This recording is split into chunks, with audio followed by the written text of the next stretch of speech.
Subscribe कीजिए हमारे channel summer TV Urdu को और साथ दबाइए इस बेल आइकन को लेटेस्ट स्पोर्ट्स अपडेट और करंट अफेयर्स वीडियो देखने के लिए।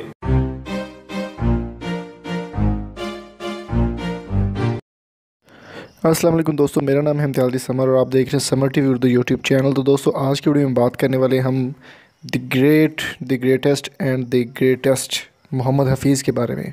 जी हाँ, जो कि रिटायर हो चुके हैं टेस्ट क्रिकेट से। आपको पता है 2003 में उन्होंने ज्वाइन किया था और अब 2018 में उन्होंने रिटायरमेंट का ऐलान कर दिया है बाकायदा तौर पर, और वो पाकिस्तानी क्रिकेट के टेस्ट क्रिकेट को खैरबाद कह चुके हैं। मोहम्मद हफीज़ की जो पाकिस्तान के लिए जो काविशें थी या जो उनकी परफॉर्मेंस थी वो सब के लिए काबिल दीद है और सब लोगों को रहती दुनिया में सुनहरी अल्फाज के साथ लिखी जाएगी। बहुत अच्छे वो ऑलराउंडर थे, पाकिस्तान के मैचेस भी काफ़ी उन्होंने खेले हैं। उसके बारे में मज़ीद डिटेल आपको अगली वीडियो में मिल जाएगी।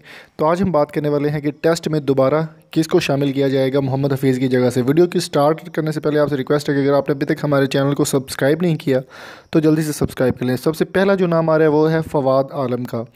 फवाद आलम जो है लीग्स खेल रहे हैं लेकिन किसी भी टेस्ट में वो नहीं खेल पाए। तो उनके बाद जो दूसरा नाम आ रहा है वो है अहमद शहजाद। अहमद शहजाद के बारे में आपको पता होगा कि वो डोप टेस्ट की मद में उनको सज़ा मिली और अभी तक वो कोई भी मैच पाकिस्तानी टीम की तरफ से नहीं खेल पाए। सिर्फ वो लीग्स खेल रहे हैं छोटी मोटी और लीग से अपना हिसाब किताब चला रहे हैं। और अहमद शहजाद के अलावा भी काफ़ी नाम सामने आ रहे हैं। मैं एक और चीज़ आपको बताता चलूँ कि शाहीन शाह अफरीदी जो है वो भी काफ़ी अच्छे बॉलर हैं पाकिस्तान के और उनको भी टेस्ट में शामिल कर लिया गया है।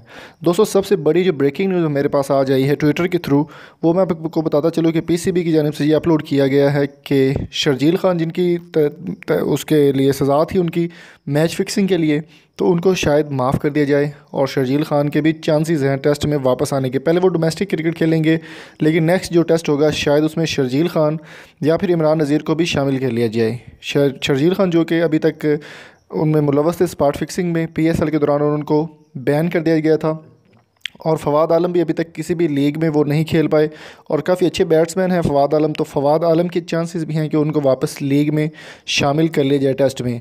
तो अब मैं आपसे एक और रिक्वेस्ट करता चलूँ कि अगर आपने एक वोट करना है कमेंट बॉक्स में जाकर के आप किसको जो है देखना चाहते हैं। सबसे पहले आपको मैं बताता चलूँ कि जो सबसे पहले नाम हमारे पास आ रहा है वो मोहम्मद आमिर का है, बॉलर हैं। इसके अलावा अहमद शहजाद हैं, फवाद आलम, शर्जील खान और वहाब रियाज।